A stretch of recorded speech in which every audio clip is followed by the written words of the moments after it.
blood all the way around to the corner.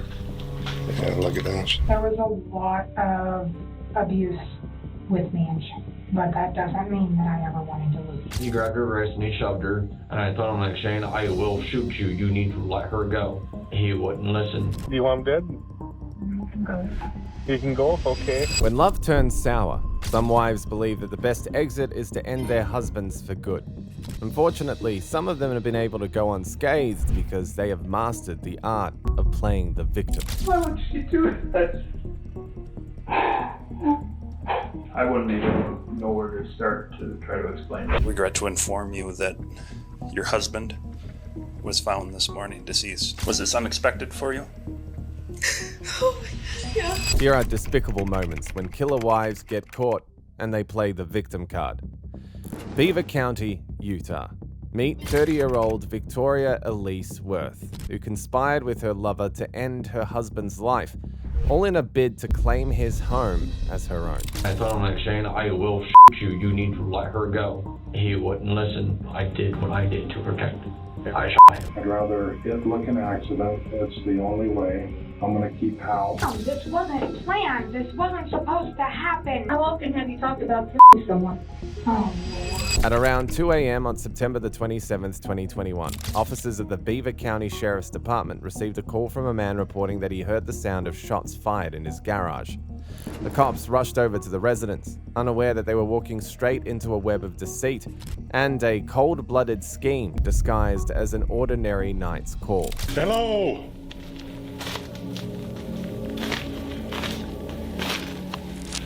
Beaver 6, go ahead and send medical in. We're in the garage. All right, man, I got some help coming for you. Got one maybe through and through braid. Okay. Through the chest, so we're gonna have to expedite some things here. One through and through in the chest. The victim was later identified as 38-year-old Shane Davis, who had married 30-year-old Victoria Elise Worth just 5 months earlier. As officers tried to question him, knowing he was the only one who could tell them what really happened, he drifted in and out of consciousness. However, he managed to mumble a few words that would eventually expose that night's call for what it truly was. Looks like he's walked out to here. Just keep talking to us, Shane. You'll be good. Shane? My name's Christine. I'm with the ambulance. If things go quiet, just keep going. We're just gonna roll you back, Shane, okay? Okay. He said he did not do it to himself. With those words in mind, they decided to search the house for any evidence that would help them piece together what had really happened before the call. But instead of the kind of evidence that they were seeking, they made another strange discovery. There's about 6 people in the house. Do you guys know Shane to own a pistol? He does own a pistol. Okay. It's in my room with him. I'm married to him. I don't see one out here anywhere, so I'm wondering where it's at. Nobody's seen a gun or anything like that. He's got a gunshot wound to his chest. While medics rushed Shane to the hospital, officers turned their attention toward his wife, their newest person of interest, thanks to what he had managed to whisper before he was taken away by the medics. But as they began to question her, one thought lingered in the air like smoke. What could drive a wife to turn on the man she had vowed to love barely 5 months ago? Is he gonna be okay? I'll tell you later. That's all I can say. Was Shane arguing with anybody tonight? Just a little bit with me over a stupid comment. Yeah. He's been drinking nonstop. He was driving. I told him to come home. He needed to stop his That is a fight that has come out quite a bit between the two of us, is drunk driving because of his ticket last time, which scares me. I have a 2-year-old daughter in the home, and the only comment I had made that if he entered the home that I would protect at any cost necessary for my daughter's sake. Sure. Although no one had directly accused her of anything yet, officers found it odd how quickly she began talking about her husband's bad habits, almost as if she were trying to steer the narrative away from herself. As the questioning continued, they decided to widen the net and speak with everyone else in the house. But as she kept spewing answers to every question, like she already knew the questions before they were asked, the officers quickly figured out that there was more to the story than the script that she was reading them. So they decided to search the house again just in case they missed any important detail during their first search. Any reason for anybody to cause Shane any harm? Anybody that may be involved with this that we might want to look at? I don't know. He's got his fair share of enemies. Some people have issues with him because of him getting physical with me a while back in the past. He had left, he was drunk. I told him bring his ass home because last time he went out drunk driving, he ended up in jail. So guys, did anybody see Shane with a gun? Did he make any comments about harming himself? I don't know, he's been drinking, and when he gets drunk, he gets kind of dumb. When he gets to drinking, he doesn't always make the smartest decisions. He has been going through a lot lately. Did anybody see Shane with the gun? Brandon, you discovered him? I discovered him originally. There's blood all the way around to the corner. Yeah, look at this. Here. He's come out to this point. Or tried to enter to this point. I don't see anything past here, Kai. What do they have to say? Anything? Did you talk to him? Yeah, I talked to his wife. She says it was just him and her arguing.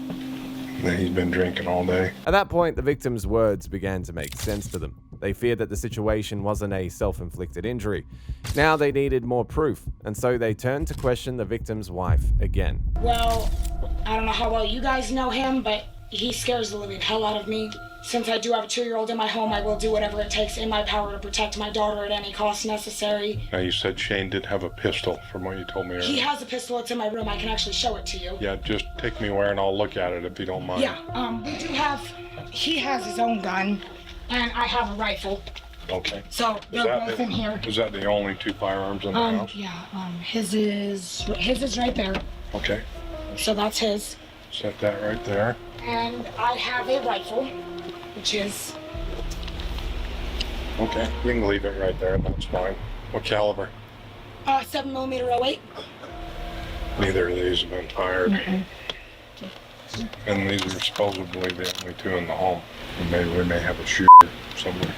Well, do me a favor, guys. Just everybody hang tight right here. I'm gonna come back and get a statement from everybody. And well, I don't know where my other partner is. I have 2. I'm polyamorous. He's been gone for a while though, long beforehand. Okay. So he left earlier today and has been out and about for a while. Okay. Yep, just hang tight right here, guys. While the officers proceeded to leave the apartment, one of the occupants told them that Victoria's polyandrous partner, 27-year-old Mike Allen Miller, despised the victim and had just left the house immediately after the incident. Immediately, a search was launched for the prime suspect, and before long, he was found and brought to the police station for questioning.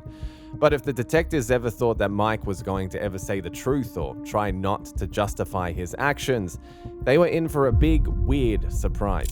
He proceeded to walk towards me and ended up going through the garage. I know she tried to keep him out of the house by keeping him pinned to the door. For a minute, she kind of kept him there, and then he got kind of pretty physical with her. He grabbed her wrist and he shoved her. And I told him, like, Shane, I will shoot you. You need to let her go. He wouldn't listen. I did what I did to protect him. I shot him. She had me go tell him to shut the truck off, and I looked at him like, dude, I'm just telling you what I was told to tell you, because he does tend to at times get kind of physical when he's drinking.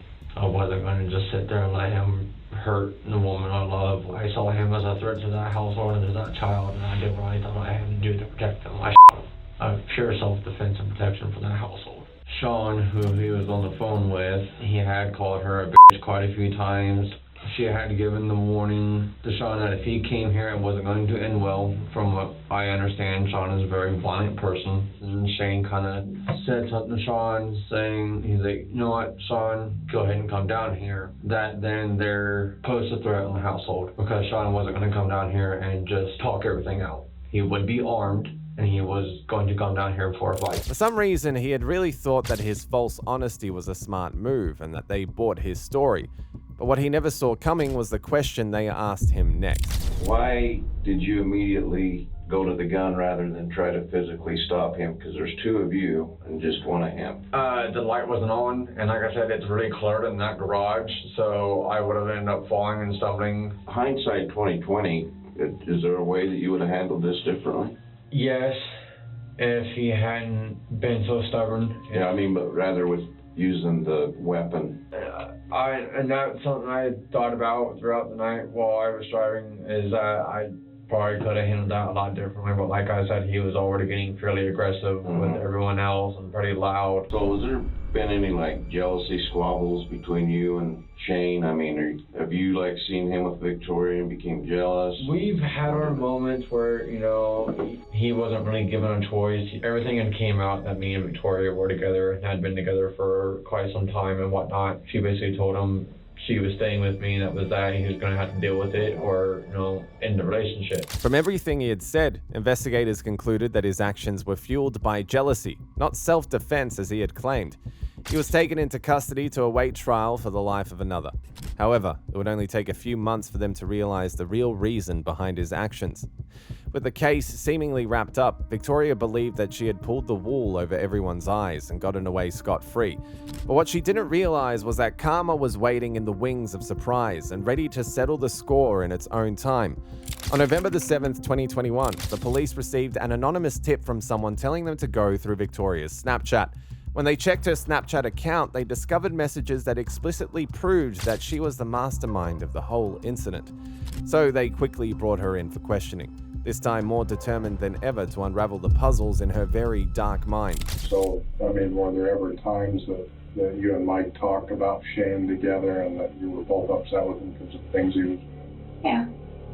What was that about? Just the way that he was acting and his behaviors at hand, and that if it was going to continue on, that we were going to sit down and sit there and say no more alcohol allowed in the house at all. Mike had multiple usernames on Snapchat. Do you remember Devil Daddy 13? That might be one of his. You ever remember having a conversation with Mike about Shane when he was using that Devil Daddy 13? Not off the top of my head. As her voice quietly went down, she knew trouble was knocking, but she was still confident that she could wriggle out of this one. So, I want to show you this, and maybe I can jog your memory too, I don't know.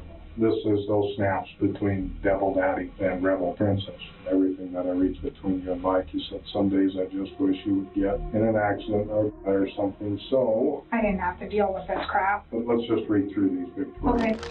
So, cut your wrist to get caught. It was supposed to say too much of a risk, your dumb ass would get caught. So then, you know, Mike responds back to you. It can be done if done right, and it wouldn't be hard to do. And then you responded back to him saying, Yeah. not without getting caught or guilty. And that's where I'm sitting here trying to convince him, like, no, you're not doing this. One, you're going to get caught. Two, you're going to feel hella guilty about shit. So then, again, Mike to you, getting caught wouldn't be an issue. He doesn't carry guilt with me. The person has no hold on me.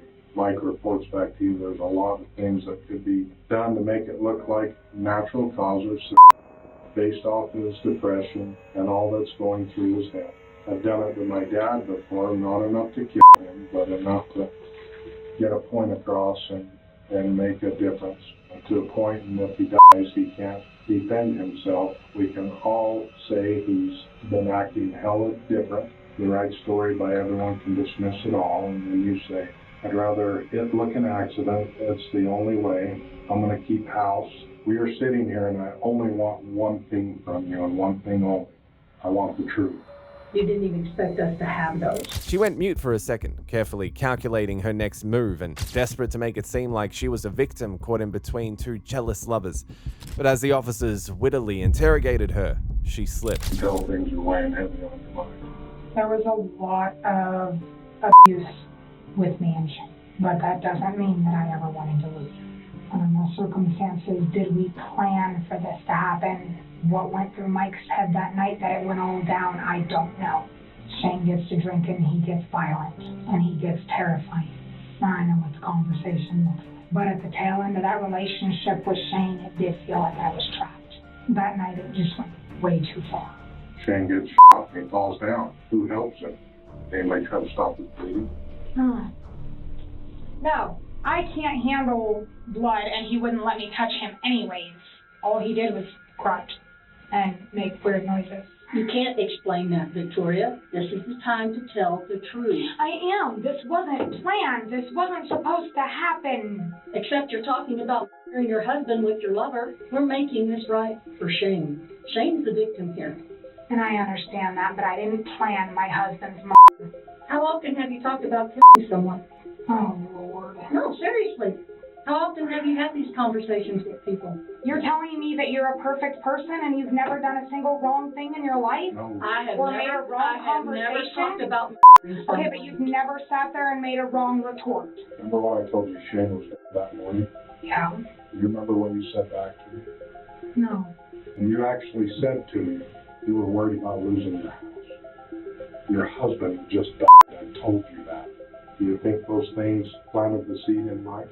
And it might have. So planting the seed in there, possibly. I very well might have without even intending to do so. 90% of that, yes, was smart ass remarks. Can I please go? I'll tell you this right now, absolutely no. What I have for you is an arrest warrant signed by the 5th District Court Judge. Seriously? Seriously. You are being placed under arrest right now. I did not kill my husband, and that will come up, and I will sit there and make sure of it. You guys are making a huge mistake. She later admitted to conspiring with her lover to take her husband's life. Then she was charged with criminal solicitation and conspiracy to commit aggravated murder and sentenced to 3 years imprisonment, while her accomplice pleaded down from murder to manslaughter and received an 8-year sentence to life imprisonment. While the killer wives exposed so far were caught by a stroke of luck, this woman never expected her 4-year-old toddler to expose her after she cold-heartedly connived with her mother and stepfather to take her ex-husband's life.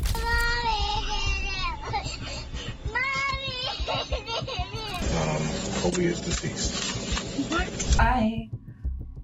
I didn't think he would. I told him I would pay for his gas. This looks so bad for you. On March the 19th, 2023, officers from the Santa Rosa Police Department responded to an apartment after receiving reports of a tragic incident from a concerned neighbor. They rushed over, not quite sure what they were going to encounter. But when they arrived at the residence, they were met with a heart-wrenching scene, one that nearly brought them to tears. Santa Rosa, the caller advised 7734. I got a subject down over here. He's in front of 406. Hey, who's in here? Is there anyone in here? Okay. It's okay. Come here. Come here. I got him. Come here, baby. Come here. Hang on. Come here, honey. Come here, honey. Santa Rosa, we're going to need victim information and DCFC.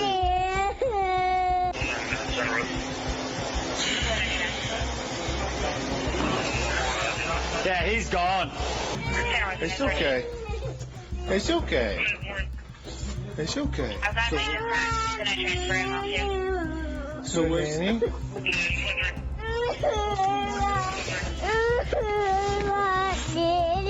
Okay, come here. Hey, where's mommy work at? Does she work? Where at? At your house? Yeah. Where's your house at?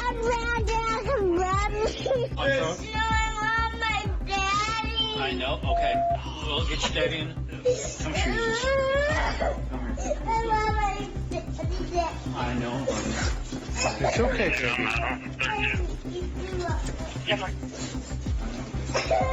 Could one of you guys check on your computer and see if it is mom, where she's at, with like her address and... We're trying to get a hold of mom. While the officers were trying to comfort the child and contact her mother, the paramedics were assessing the victim, later identified as 24-year-old Colby Winson. But they were yet to make an even scarier discovery. What kind of GSW is it? Take it off. Nothing. Hey! Sorry, that's close. Hey, go upstairs, okay? We'll get up. Do we know his name? LP, do we know his name? No. Does he live there? I'm guessing in the head. In the back of the head. There's people that face and stuff, you know? Yeah.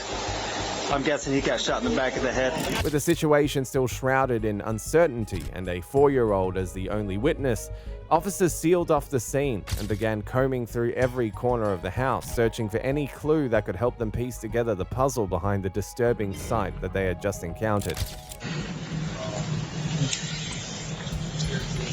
I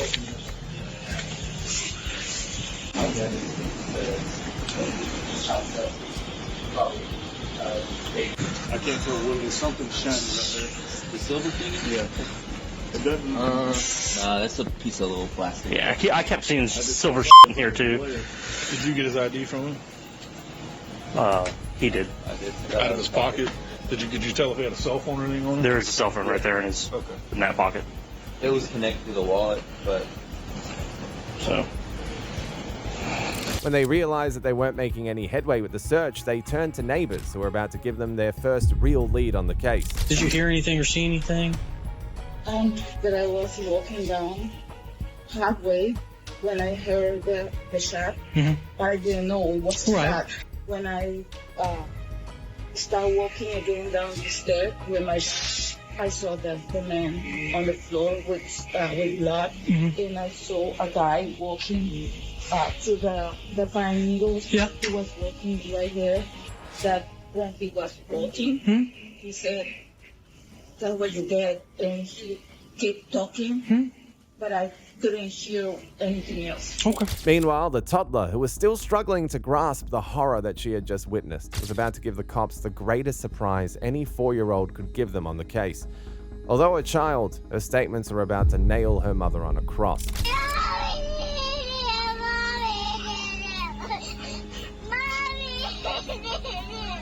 Mommy did it? Just then, the officers were approached by the toddler's grandmother, who claimed that she had heard of the incident and came to check on her granddaughter. Being that she was a close relative, they decided to ask her some questions to find out what she knew about the incident. My granddaughter came to stay with her dad for the first night in over a year, and this is my best friend. Her kids live upstairs, and they just called me to call her and told me that something's going on over here, and I just want to make sure that she's okay. Yeah, there's no female here. That's. Yeah. Well, What? You said it. No, hold on. Calm down. I don't know if it's the right. If it's the right door or not. So you're I'm relatives? guessing it's 406. I'm going to pull my phone up. Are your grandparents or? She's grandmother. The baby's grandmother. Okay, I'll be right back. Okay. Alright, this is Colby over here, so I'm sorry, you're Preston's mom? Presley. Presley, I'm sorry. No, I'm not That's Presley's mom. I'm Rachel's mom. I'm Presley's grandmother. Presley's grandmother. Okay.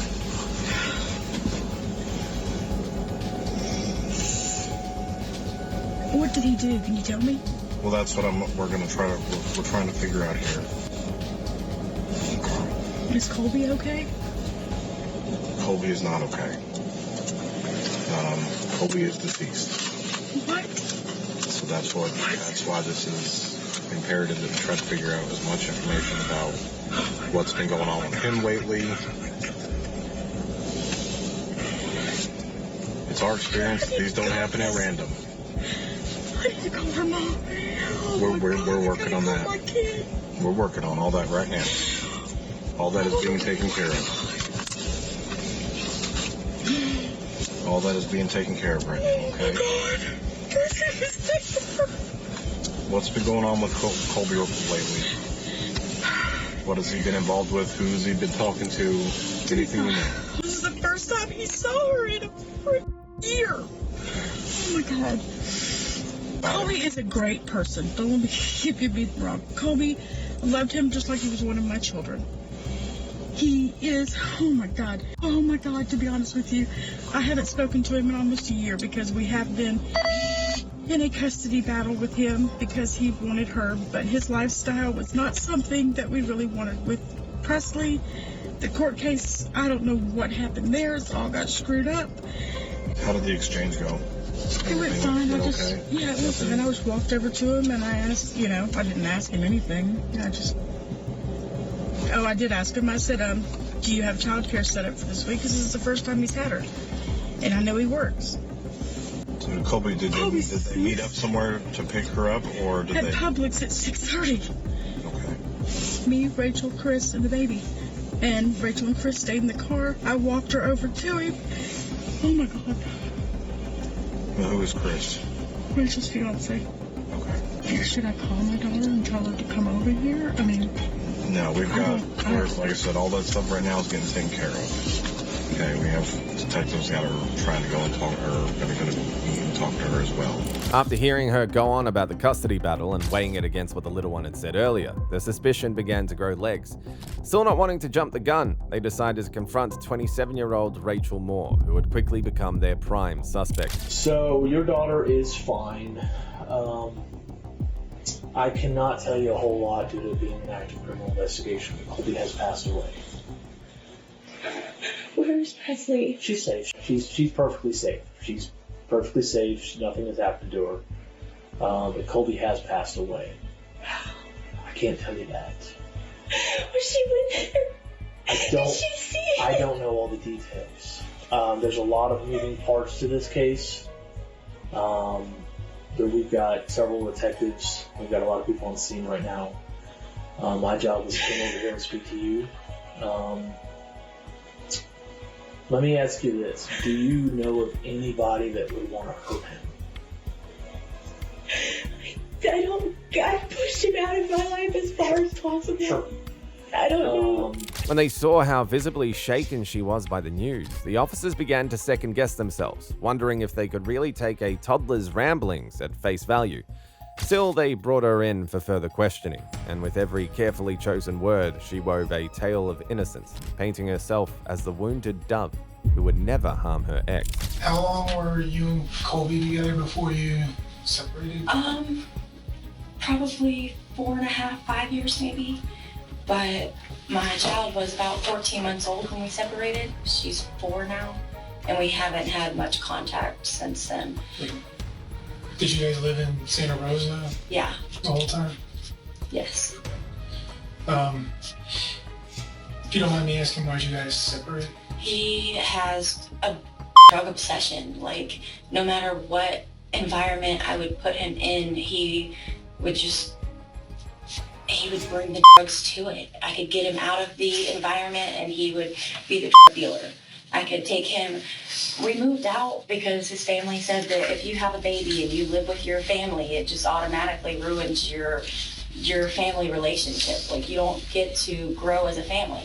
And he took that personally. So we moved out and we were 4 minutes from my mom's house and that was okay. I was like, okay, fine. Well, once we moved out, he started selling drugs. He started growing drugs in our house and I had my kid and I was like, hey, you can't do this. Like, this is a dangerous situation for our daughter. Like, you gotta stop. Call saying, hey, answer the front door.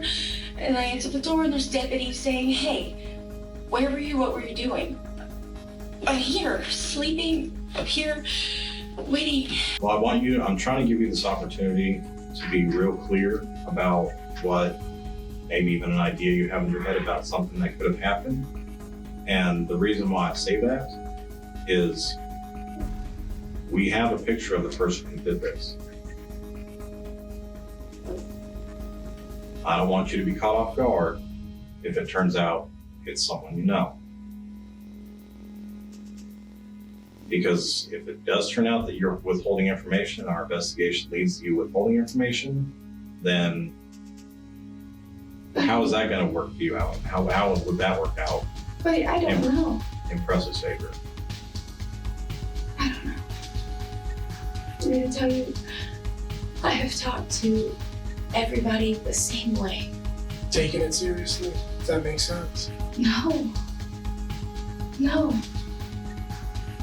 Like I said, my family's I'm not violent.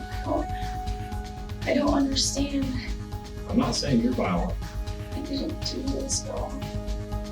To the untrained eye, she was the picture of heartbreak. But to the cops, something about her story didn't quite add up.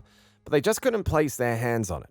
Afterward, they decided to bring in the suspect's mother again, just to make sure her story adds up. And, peradventure, she might know something about the mysterious person who had taken Colby's life. What we talked about last night, I just want you to go back over it. Yesterday when you showed up, what information did you get before you showed up yesterday at the apartment? Correct. Dustin had called Kim, her son, and said, look, there's a bunch of cops involved, or a bunch of cops downstairs. We don't know really what's going on. Well, we are nosy. So, knowing that she's there, we drive over just to make sure. And I lost my. I found out that it was actually his apartment. She called me. She called me. Why did you not get that information? That's the part that seems a little strange to me. Looking back. Because I didn't know exactly where he lived. It was the court thingy that they sent us on Friday that told us his actual address. I knew where Dustin lived, but as far as I didn't know. Did you share that information with anybody as where he was living? Not other than Dustin and Shelby. Now, they were certain that she was withholding classified information that could lead to unraveling the assailant, but they had to figure out a way to get her to come clean with all she knew. We have a picture of the person who did it, and I was wondering about that. It's only a matter of time before we identify him, but everything keeps coming back to this custody thing. Just like talking to Rachel, I don't want you and your family to be caught off guard if it turns around that it's connected to y'all, okay? Because it's not going to be connected to Colby, okay? Okay. My question is, who else do y'all know that had this information that could have harmed hurt? I don't know about that. I don't know anybody that makes me sick to even think about it, to be honest. Having tried every trick in the book to get useful information out of both mother and daughter with nothing to show for it, the investigators decided to take a different approach. But what they never quite anticipated was the new twist that was about to be added to the investigation.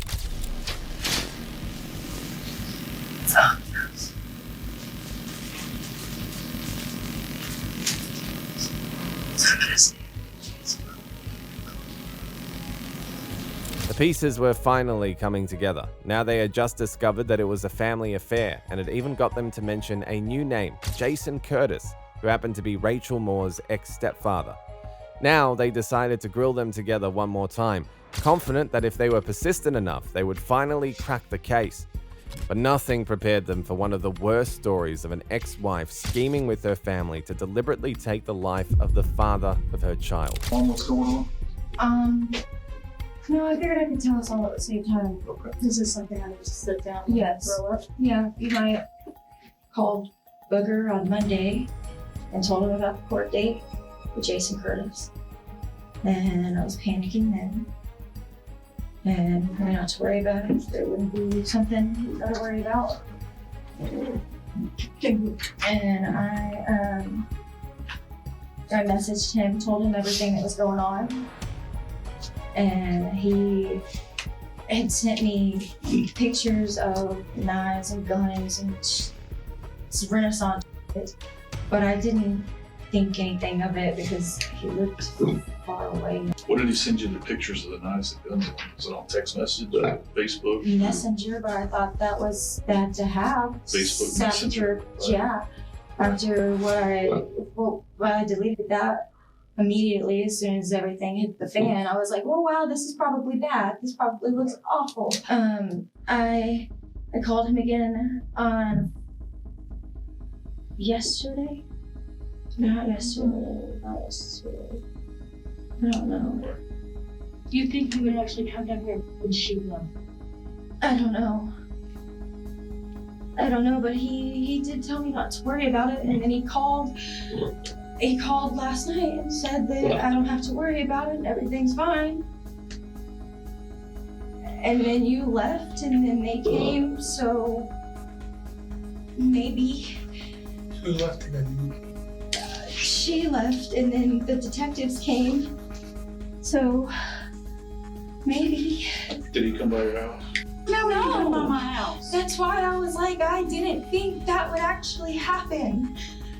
And when he called, I didn't think that was actually a thing. Oh, I'll do this.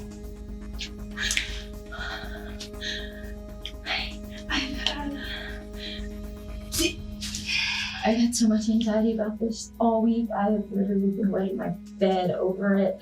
I did not, and then this to happen. I want to make sure you understand when we do a forensic download of your phone, it's not going to capture just what we see when we get on our phone. Anything that's been deleted, all of that stuff. So if there's conversations that you had on Messenger that you think have been deleted, they're going to get recovered. Oh, I know. Okay, so I just want to be sure that you're 100% honest with us, because I don't want. Anything. Right. I The know. only way to get ahead of this is to be honest up front, right? If we have to come back later and say, well, what's this text message about? Well, that's not going to look good, right? You're probably gonna come back later a lot. I didn't think he would. I told him I would pay for his gas. I think this looks awful for me. Did you actually? No, I didn't. When I tell you, I didn't know. I didn't know. When I got the call, I didn't know. This looks so bad for me, y'all. So the biggest thing now is we're trying to figure out, how did he come to know where you live? I don't know.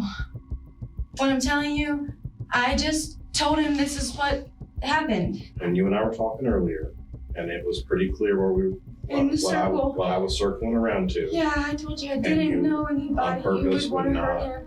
talk about your dad. Buddy, I didn't know he would want to hurt him.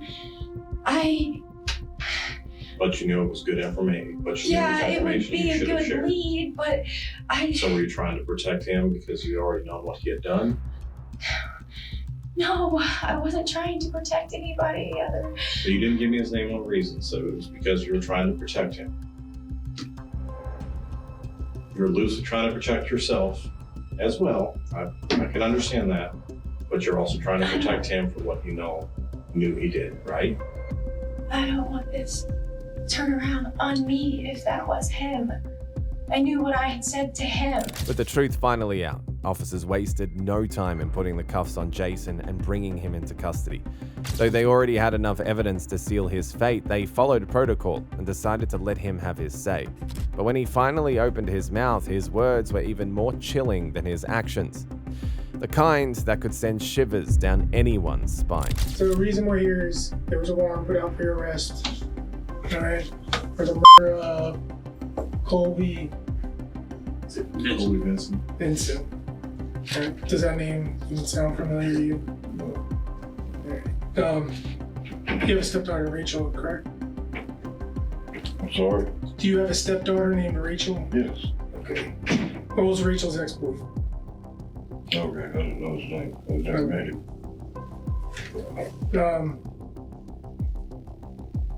All right, so this incident, obviously, I mean, you've been given some details, happened on Sunday, this past Sunday. Can you tell us where you were at all day? I don't really want to answer any questions till I know what's going on. I mean, I know Rachel was having trouble with something about custody, but I ain't had nothing to do with that family in 10, 15 years. What do you know about the custody stuff? All I know is that Rachel and them didn't want him to have the baby, and I don't know what happened. They're just arguing over the baby? Yeah. What kind of conversations have you had with Rachel recently? Yeah, it's mostly about, she just upset. Real upset? Yeah, very upset. She said she had pictures of. What kind of information did Rachel share with you? All she said was the court ruled in his favor, and they wouldn't even look at the pictures of where the baby had been abused and burnt. And she said that he was selling drugs out of that apartment. So Rachel is positive that the system and the government failed her, right? Her time of need. Yeah. So she calls her stepdad, who makes her feel comfortable who reaches out to take care of her, right? Yeah. Do all I can. Yeah. So what did you do to help take care of her? Nothing. I told her to pay attention to her mother, or to do what her mom said. Giving you the opportunity to save Rachel right here. So where does your love really lie? My love lies to Rachel. So I'm not going to cop something I didn't do. So tell me the truth. I'm not going to go to jail the rest of my life for something I did not do. But you're going to let Rachel do it. If That's she's how much you love guilty, her. there's nothing I can do about it. So it's an accident that we're sitting in front of you. No, it's not. Okay, so tell me why it's not an accident that you're in that chair right there in handcuffs. Because you believe I shot somebody? That sits a bit, you can't prove it. When it dawned on the investigators that he wasn't ready to come clean with the truth, they resorted to searching his apartment, and that was when they found the firearm used, with bullets matching those that struck the victim, and a written description of the victim's house address. At the end of the day, Rachel and her stepfather were charged with deliberately taking a life and evidence tampering and sentenced to life in prison, while her mother was an accessory to taking a life. Up next is the heartbreaking moment Nicholas Danielchak realized that his supposed loving wife had been caught red-handed after she used her wedding ring as a down payment to take his life. Do you have a preference on how this is done? I don't really know if I want to ask like my choices. Like, I don't know how to go about it. These rings she gave to our agent as a down payment. Why would she do that? I wouldn't even know where to start to try to explain it. Regret to inform you that your husband was found this morning deceased, but you're under arrest for first-degree intentional homicide. On February the 6th, 2018, 28-year-old Megan Danielchak reached out to a former colleague who was an ex-convict, requesting a meeting with him. But that meeting was far from ordinary, and when her former colleague sensed that she was up to something more sinister than he had even imagined, he quickly started recording their conversation. Like, get better with you on them, or obviously not, huh? I am like some days, yeah, better than others, but you know, nothing's changed. This guy wants like $500 now. I don't know how I get that from him. Borrow from your mom or something? Or And she'd ask me why I would need it. say a surprise. And then afterwards, well, he worked with you on that, but that's pretty much all. This guy's in the area for about 2-3 weeks, and you know, if you can meet up with him, I can arrange that or whatever, but he wants $5 before. I have a ring, 2 rings that I could probably pawn off. Maybe get some cash for it. See if you can kind of feel him out, like how much you want total, just so I have a ballpark. I think he was talking like 10% down, which would be $500. You know? Alright. Alright, Yeah. yep, bye. Do you want him You can go. You can go? Okay. Without wasting any time, her former colleague, who had initially agreed to help arrange a meeting with the hitman, rushed to the Rhinelander police station to report everything. To back up his story, he came prepared with audio recordings of their conversations. Acting swiftly, the police launched a decoy operation, where one of their detectives posed as the hitman, determined to catch her red-handed and bring the truth to light. Oh, it's a nice car. You want me here, or? No, if you could shut the door. Okay. Where was I with you? In the car. Okay, that's good. I didn't find anything. So what's up? You got a little bit of money, a little bit of something else? Yeah, I have blood on me, and then I have some rings on me. I tried running them at the shop, and they said, I didn't actually sell them, but they said they'd give me like $140 for them. I still show the things that I still have them because I've been filling up for no, it's just like the jewelry. Oh, that's an authentic car. I didn't put it in there, but I will give it to you. I've never counted it, but feel free to count it again. How much is supposed to be here? 3. It's supposed to be off. And then here's another 100. How is it going to be for the remaining? As soon as I can get it figured out, I don't know how long it takes with the insurance and the money to get. I've never had to really deal with that, but I do know his truck. If I could sell the truck, that probably wouldn't take as long. I could get money from that. Do you have a preference on how this is done? I don't really know if I want to ask like my choices. Like, I don't know how to really go about it, but the only thing that I would ask, I don't know how quickly you're planning on doing it, is just Sunday is my son's birthday party. So I don't know if you want to get it done before that. So I'll go ice fishing, and if he's planning on staying overnight on the lake. It's a done deal. And I'm not stressing up. Once it's done, if we don't let me wait for the minute. I know. I'll do my best to push along as fast as I can. Okay. Promise. Alrighty. At this point, they knew that Nicholas Danielchak's life was hanging by a thread, and if they didn't act fast, his wife might speed up his date with doom. So they brought him in under protective custody. But when Nicholas learns the chilling truth about what his so-called loving wife had plotted, it hit him like a ton of bricks, leaving him shaken to the core and silently questioning what his life was really worth. I mean, what was she like yesterday? Fine. Oh, did she go anywhere? No, in the last week. Yeah, did her mood change at all? Don't see anything. The only big shocker, which I was in tears, was 2 days ago, Tuesday at night. The biggest shocker I've had in a year is she actually got me a Valentine's Day card and actually wrote that I'm a good father and an amazing husband, and haven't had that written or said to me in over a year and a half. She gave that to you Tuesday? With fishing gloves, because I was going fishing yesterday with my dad. And what's really scary is I can't get off my mind right now. Do you recognize any of these rings? Yes. Okay. These rings she gave to our agent as a down payment. So that's how serious it is. So we also have $402 in cash that she gave our agent too.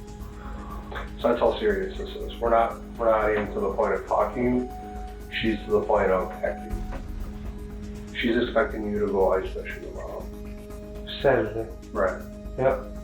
She's expecting you to have to come back. But How do you know those rings? my great grandmother's wedding ring that at the time we didn't have money, so when we got married, that's what she wore. And these other two, I don't really know, but this is my great grandmother's wedding ring that she wore, and then it always gets caught in her clothing, so she hasn't worn a ring on a ring finger for like 3 years. But our first 4 or 5 years of marriage, that's my great grandma that passed away's wedding ring. This is something that you will get back eventually, so you know, but we have both on cook right now. So that's kind of the point that we're at.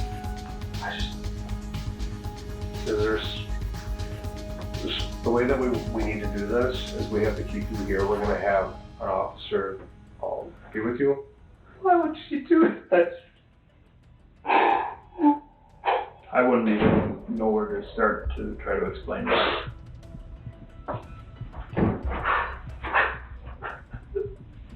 I don't know if I can be around her.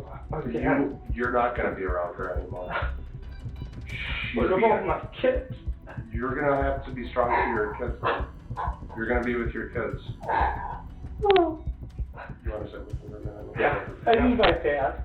Okay, let me grab something real quick, and then we'll get your daddy. While Nicholas was still reeling from the bombshell that he had just heard, officers headed straight to his wife's workplace to confront her. During the entire sting operation, one thing stood out like a sore thumb: her unnervingly calm, cold as ice demeanor. It was clear as day who they were dealing with, and the officers already braced themselves for any storm that she might try to stir. Hi, Megan. My name is Josh Camilera. Hi. Do you have is there a place we can talk? Sure. I'm at my office down here. Okay.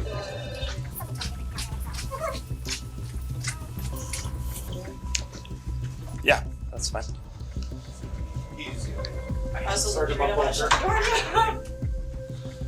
don't you have a seat? My name is Josh. This is Kyle. We work with the Rhinelander Police Department. Regret to inform you that your husband was found this morning deceased. There are some suspicious incidents surrounding it.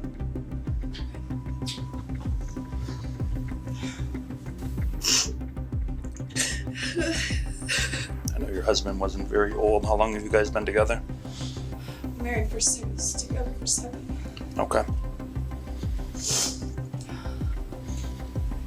Was this unexpected for you? Oh my god, yeah. Your husband, was he not getting along with anybody, or Not that I'm aware of, no. any reason you can think of someone wanting to hurt him? No. You guys been getting along at home? How's everything going? I mean, we've had our arguments. Sure. But, normal marriage stuff. While she was busy putting on a show trying to convince the officers she was a heartbroken widow, a bolt from the blue stopped her act in its tracks. Shocking information that would pull the curtain down on her performance for good. We'll get out of here. Do you have a phone or anything with you? Yeah, I've got my cell phone. Where's that at? My pocket. Can I have that? Thank you. No more questions? No. Okay. Can I use my phone to call my mom? No, you can't. Because you're going to be coming with us, okay? Your husband actually isn't. Okay? But you're under arrest for first-degree intentional homicide. Because that guy you paid $400 to and 3 rings yesterday, that was Special Agent Nick Pendergast. He works with the Department of Criminal Investigations. We were monitoring the whole thing. Go ahead and stand on up for us.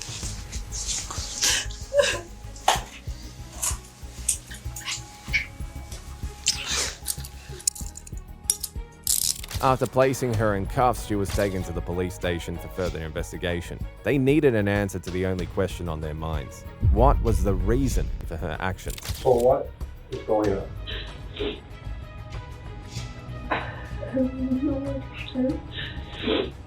I wish that I could just be done with this relationship, because in the past I've told Nick that I didn't want to be in the marriage anymore, and that I wanted a divorce or separate or something, but he never wanted that, and he wanted to stay together, and then I never wanted to hurt anybody. And I was kind of scared because I thought if I didn't follow through with anything that I would have been targeted. I was just really scared. Suddenly, the once cold-hearted wife, who had seemed ready to go to any lengths to end her husband's life, was now a picture of despair, sobbing uncontrollably and claiming that she had only acted out of fear, that she'd be the one harmed if she didn't follow through. The question lingered in the air like a shadow. Was this the truth, or just another act in her twisted play to paint herself as a helpless victim? I felt if I didn't meet with this guy and giving him information, and then if he got, say, mad or whatever, that I don't know, I'd get in trouble or something, that something happened to me, and I don't want this. I didn't want this. It's not right. Why didn't you call her up before the meeting? Because I'm gonna be perfectly honest with you, Megan. We watched the video, because there was video of you in the car, and we were listening the entire time. There was more than enough ample opportunity Friday to call this off. There was many ample opportunity before this to call it off.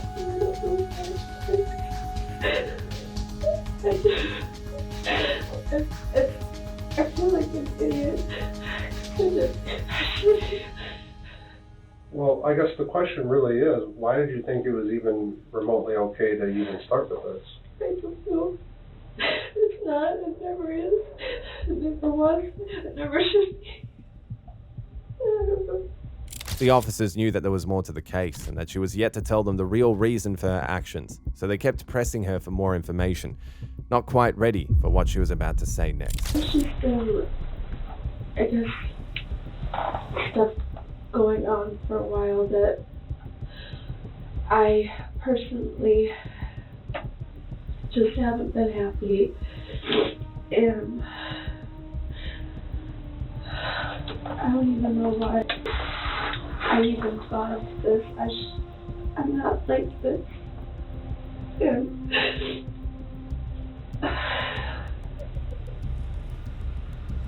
I guess I just haven't been happy with my relationship for a while, and I've talked to Nick about separating, and he never liked the thought of it because he wanted to make it work, and I've been unhappy with our relationship for quite some time. After thorough investigation, she was convicted of first-degree intentional homicide and was sentenced to 2 years in prison, followed by 6 years of extended supervision. Like a scene ripped straight out of a horror movie, serial infanticide perpetrator Megan Huntsman was finally caught after years of successfully keeping her dark secrets hidden. It's been wrapped up in a plastic magnet. Okay, what is it? It's a little baby. Which one? Can't remember. No, I was just so scared. I'm so bad. How many do you think there would be? I'd say 8 or 9. On April the 12th, 2014, a man named Darren West had just returned home after serving his time in prison for drug-related charges and had decided to clean out the garage of his Pleasant Grove home, a place he once shared with his ex-wife, Megan Huntsman, when he stumbled upon a sight straight out of a nightmare. Still shaken to his core, he dialed 911 to report the unspeakable evil that had been lurking in the shadows of his garage for only God knows how long. Pleasant Grove Police?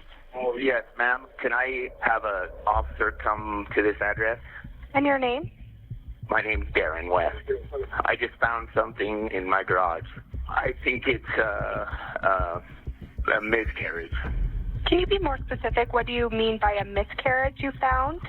I have no idea. Just please send an officer up here. It sounds like you may need medical.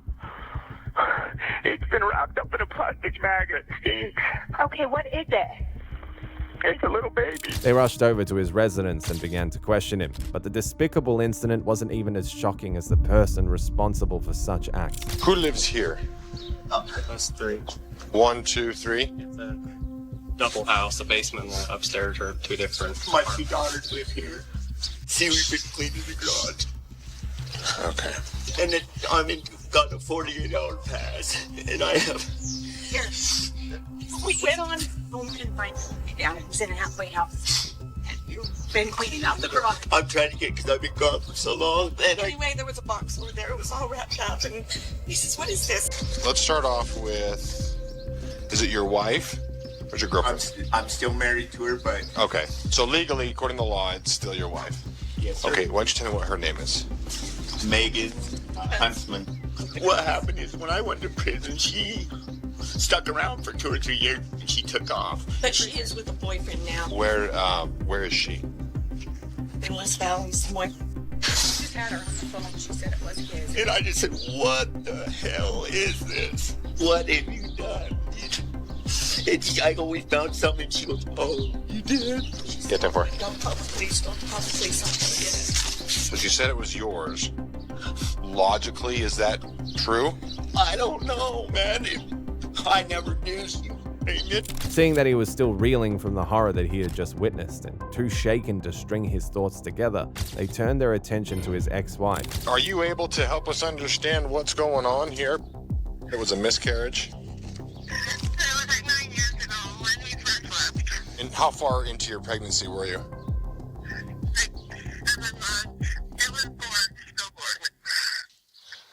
How soon can you come down here? Our detectives need to ask you some follow-up questions so that we can, rule out any kind of foul play. Okay, listen to me. I need you to stay at your residence. We're going to have a West Valley City officer come pick you up. They picked her up and took her into custody for further interrogation. But as they started questioning her, they could only wonder what kind of darkness could drive a seemingly sane woman to mastermind such wickedness.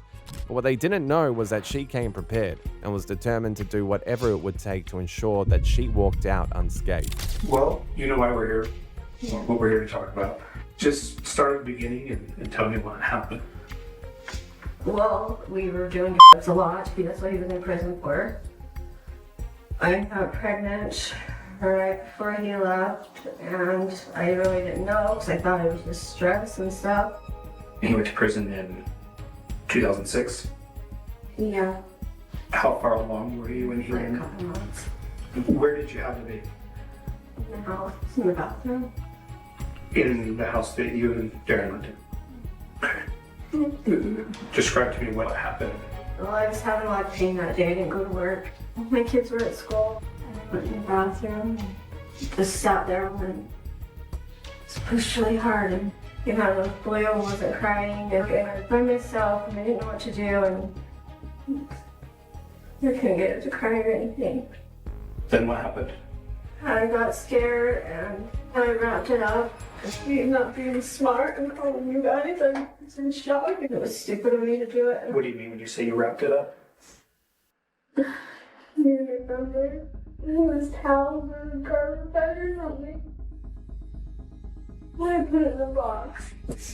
What would you have done differently? Looking back. Called the cops and told them that I had a baby and that I couldn't get to breathe and have the paramedics and stuff come. To get it to breathe, what did you do? Well, I like tried just to clean his mouth out and stuff, and I couldn't get a response at all. Okay. I couldn't feel a heartbeat or anything. Okay. So you cleaned the baby's mouth out, tried to get it to breathe, and then what? I passed out a little bit. I think I lost a lot of blood. And then I just remember my kids got home from school and I just told them I wasn't feeling them. And then I cleaned myself up and I went and got a box. And then, as far as you know, unless someone else moved it, the baby's been in the box in the garage since that first year that Darren went to prison. Okay. We cleaned that garage every year. Were you worried somebody else would find it when you guys were cleaning the garage? Yeah. And so what would you do to make sure that didn't happen? I just kind of slide it and like sweep around, you know, and then set stuff on it and, you know, but they knew that part was already clean and stuff. I was so scared, you know, I don't know what I was thinking. I have no idea. Do you remember if the baby was a boy or a girl? So, did anyone know that you were pregnant? I don't show at all. Did you tell Darren? No. Okay. Had you ever had any stillborn babies prior to that? And on these miscarriages, did they all happen at home? What happened at home? All right. Is there anything else that you think I should have asked you that I haven't asked you? No. Is there anything else that you want me to know? No. And we really want the right thing for this baby, proper burial and closure for you and for your family. You know, your husband went to prison, you're raising the kids on your own, and you're overwhelmed, and I can understand that. I mean, Darren just found out that he had another kid that he didn't know about, so. I totally understand that. What do you think proper closure looks like? Anything else? Me going to jail. Well, it's clear that we think you should go to jail for this, that you recognize you've done something wrong. We haven't made any decisions like that. We're still just trying to put the story together at this point. For a moment, they almost found themselves sympathizing with her. Perhaps she had acted out of desperation. With her husband behind bars and the weight of raising her children alone, maybe she had been overwhelmed and simply couldn't bring herself to report the dead child. But as fresh details trickled in from the officers at the scene, their fleeting pity vanished. It became painfully clear that she had been toying with them all along.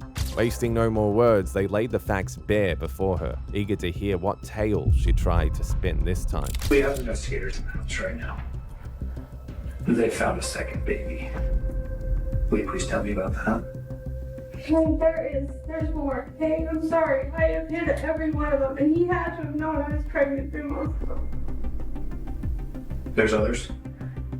How many? I'm not even sure. I was on so many drugs and stuff during it all. I can't even remember. When? All through the years. It's easier for you to remember if we want to start after you had your first child, when you had the first miscarriage. One right after we moved in. I can't even remember. I remember when I had in the town. They were all stillborn. Every one of them. Were they full term?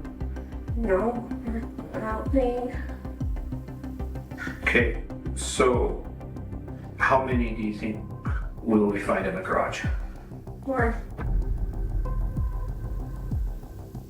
Did you put all 4 in the garage? Yeah. Did you keep them in the same place in the garage? What did you? Right It's there. covered. Okay, and so all 4 boxes are in the same place?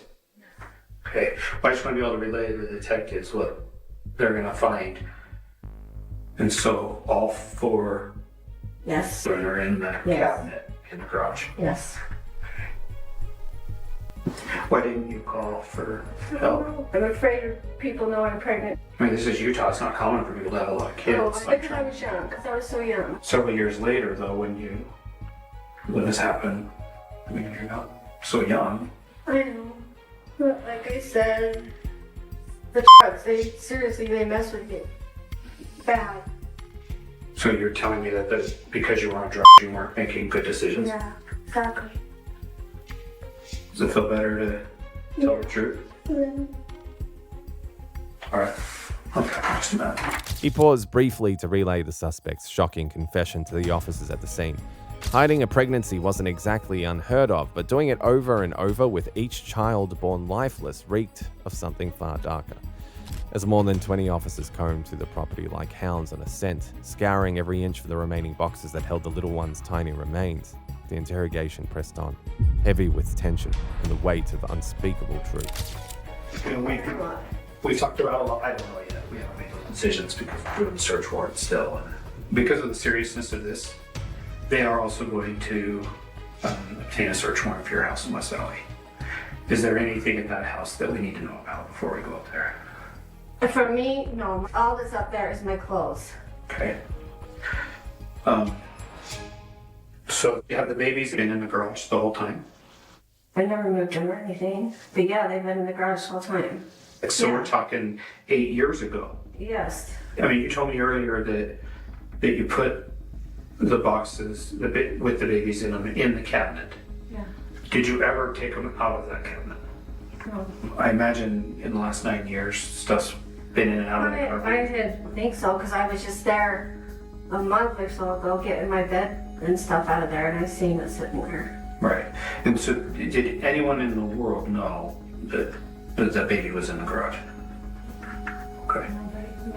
So, Well, they're saying one of the boxes was on a stack of shelves next to the cabinet. Why would it be there? unless I moved it or something, but it's not thinking. Do you know when that might have been? Before I left, if I did, I mean, I haven't been in that house. I've only once since I moved out. I want to make sure that there's no more weight on your shoulders. Okay. When you have these babies, Yes. you said after they were born and they were blue and you would try to get them to breathe. What would you do to try to get them to breathe? Sometimes I was so scared, you know. I don't know. I'm sorry. Sorry, like shake them, sorry. Mhm. Like that. Did you have like the suction cup they used to clean out their mouths? You described you had the one in the tub that you filled the tub and had. Yeah, I can't. Yeah, Was that baby alive when it was born? I think it was. For a short time. What happened? Well, you think if I have baby in the house, I just cry, so you know. Mm-hmm. Well, you say you think it was for a short time. What Yeah. was it moving? Did it start to breathe? No, it wasn't breathing. I could see little heartbeat and that stuff. Okay. For about how long? Not very long at all. Okay. The one that you had when he was in prison that you were on the toilet. Was that one alive when it was born? Okay. Where were the other two born?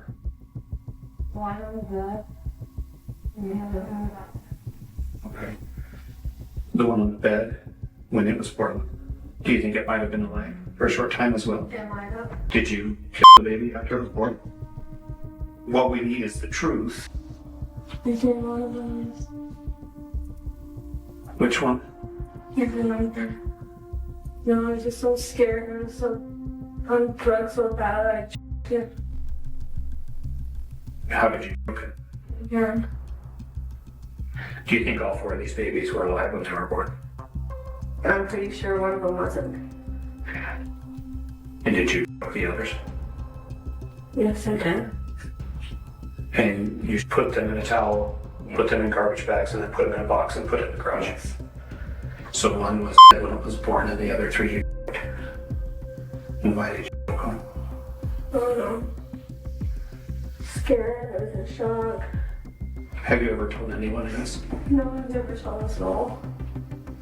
So when we run DNA tests, will they all be Darren's? Yes, they will. Is there anything else we need to know about? No. All right. At this point, the detective could hardly contain his emotions, his mind struggling to wrap around the horror of what he had just heard. Overwhelmed, he quietly excused himself to regain his composure, but just when he thought he had reached the end of this nightmare, another gut-wrenching blow hit him. All right, Megan, I'm really happy with how far you've come, but concerned that you haven't told me everything. How many do you think there possibly could be? Honestly, I don't know how many. 4 I can think of, but I don't. Okay. They are up to 5. And so now that there's 5, are you still only certain that one of them was when it was born? And so the other 4 were alive? There could be more. Like I said, I can't remember a damn thing. How many do you think there would be? I'd say 8 or 9. When they're done searching the garage, they are going to search the rest of the house. Will they find any more? No. Okay. So there could be 8 or 9. Yeah, it could be. But I know there's no more than that. And I know there's none in the house. I mean, you'd smell if they were in the house. Right. Did the smell from the garage ever come in the house? It would just be out in the garage. People said it was some smell, you know, like in the heat of the summer. We had cats and stuff, and you know, and I think it was always just blamed on that. Did you just leave it open? Mm-hmm. And you're saying Darren never knew? No, and I told you, only me. I've kept this to myself for 18 years. So I'm the only person that you've ever told? Yes. When I talked to you earlier, you mentioned that Darren should have known. What do you mean by that? Did you tell her? No. I don't know why. I think my mind was just so out of it. You know, I didn't even, all I focused on was the next fix. But how can you not know? How can you sleep with someone every night and not know that? When we're talking about Darren knowing that you were pregnant because he's in your bed, those aren't miscarriages. And so did you just tell him that you miscarried? Yeah. Okay. And so when you told him that it was a miscarriage, he never asked what you did with the miscarriage. Although she kept insisting that her ex-husband knew nothing about the remains, the officers couldn't shake off the feeling that she wasn't being entirely truthful, perhaps even covering for him, as couples often do when the walls start closing in. Determined to leave no stone unturned, they decided to bring him in for questioning, hoping his account would finally shed light on the grim mystery. Damn extra much, so I'm trying to talk to everybody, make sure I know that it's been a horrible day for a lot of you. So you're not in trouble right now. I'm just trying to understand everything that's happened. So she's saying that baby was a miscarriage after he went in prison. That's what she told me. Is that what she's still saying? Yes. We did get a search warrant in the house, and there's more than one. And so, how many times was your wife pregnant? I have 3 daughters. And I know one other time that she had a miscarriage. I never even knew she was pregnant with 2 of my daughters until she was like 4 or 5 months along. And then she told me, you know. Yeah. I don't know, sir. There's... How many was there? There was 7. You were kidding me. I'm not. She said that the first one was shortly after you moved into the house. Oh my God. And that the last one that she was pregnant by you before you went to prison. Wait, so she says they're all mine? That's what she says. And that's why I'm glad you're here, because I would have thought that if she was pregnant 7 times in the 10-year period that you lived in that house, that surely you would have known.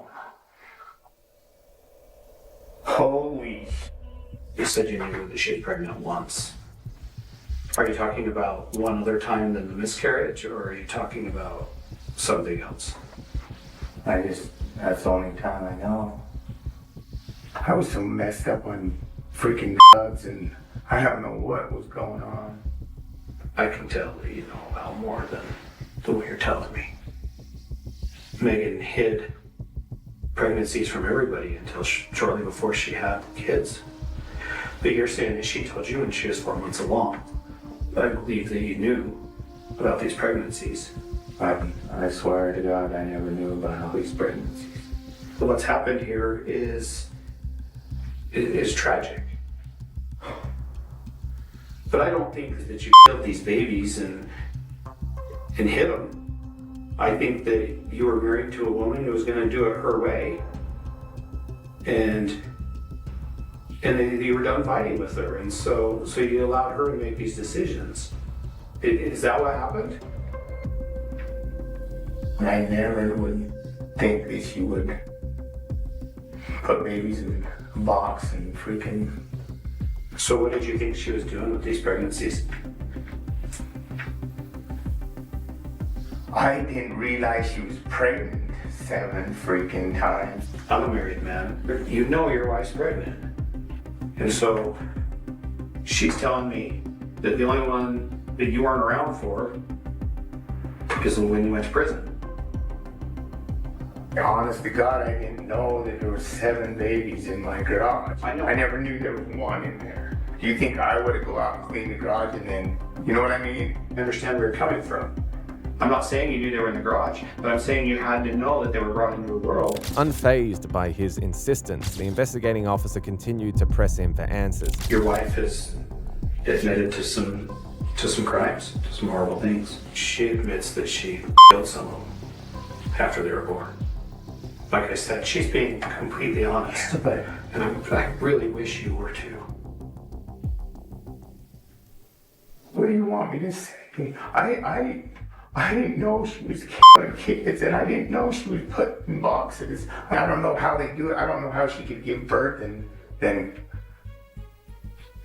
I don't know. Were you there when any of these were born? No, sir. No, sir. I swear. What we want to do is we want to do what's right. We want to have closure for these children. We want to have closure for your kids that are alive.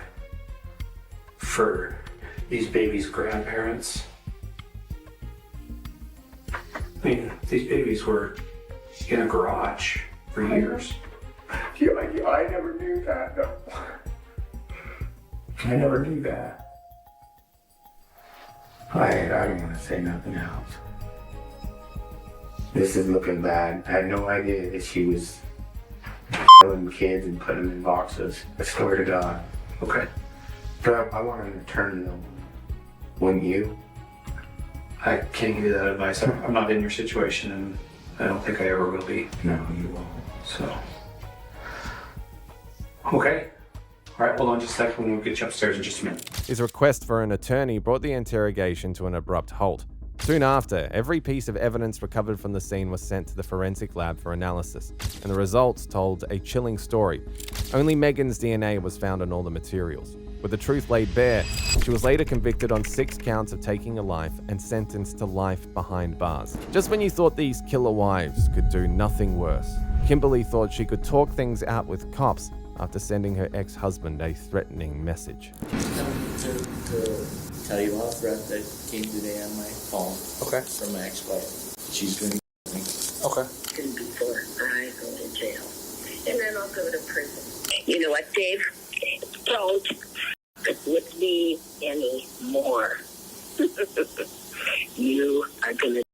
You're under arrest. No, stand up. My ex-husband called you guys. Please don't. On January the 30th, 2023, officers were dispatched to a residence after receiving a report about a woman named Kimberly, who had made explicit threats against her ex-husband. As they arrived at Kimberly's home and approached the door, she thought she could overpower the officers with her resistance, but she was in for a reality check. Hello. How are you doing? I'm fine. No. No. You're under arrest. No, please. You're under arrest. No, please don't. You're under arrest. No. Put your hands No, behind your no, back. You're no. under arrest. Yep. No, please don't. Stand up. No. Stand up. You have two options. No, Either you go, no, you go please, nice, no, or please don't. No. You're under arrest. No. Right? Stand up. My ex-husband called you guys. Please You have a don't. warrant. You have a warrant. Simple as that. No, please don't. Put your hands behind your back. No, please, Put no, your hands behind please, your back. I will. Please, can we talk? Please, can we talk? No, wait, turn my stuff off. Take it. Oh Take a my deep breath. God, no, please don't. Stand up. Stand up. Stand up. Please don't. Stand up. Oh my God, please don't. You tried to shut the door in my face. Don't say you want to talk. No, no, please. You guys, please don't. Please don't. My daughter and my husband. Oh my God, please don't. Please don't. Please don't. Please don't. Oh my God, please don't. Please don't.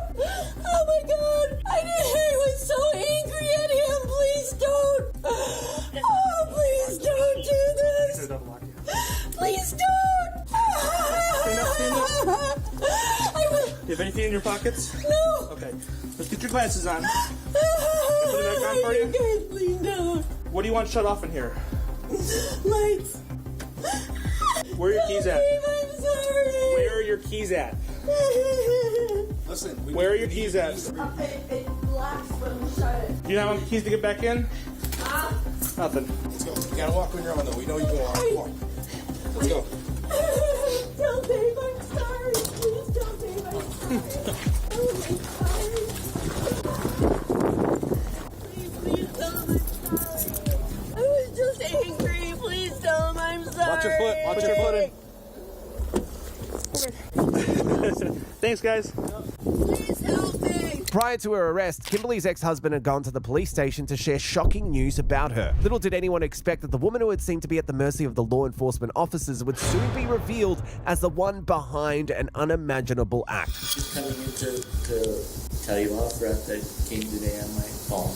Okay. From my ex-wife. She's doing me. Okay. Was that over text? Voicemail. Okay. From her phone number? Okay. I have a block. Okay. She has a court date coming up February 10th for all kinds of criminal. It's mostly I believe vehicle DUIs, but it's bail jumping and Is she like? Is it more ambiguous, or is it direct? I'm going to take a gun and shoot you. well, you can listen to it. She says you'll be dead before I go to my trial. You can come to my trial and tell them. So we can charge that if she has open cases. Those open cases that she has bond on would be another bail jumping charge because she's not to commit more crimes while she's out on bond for another crime.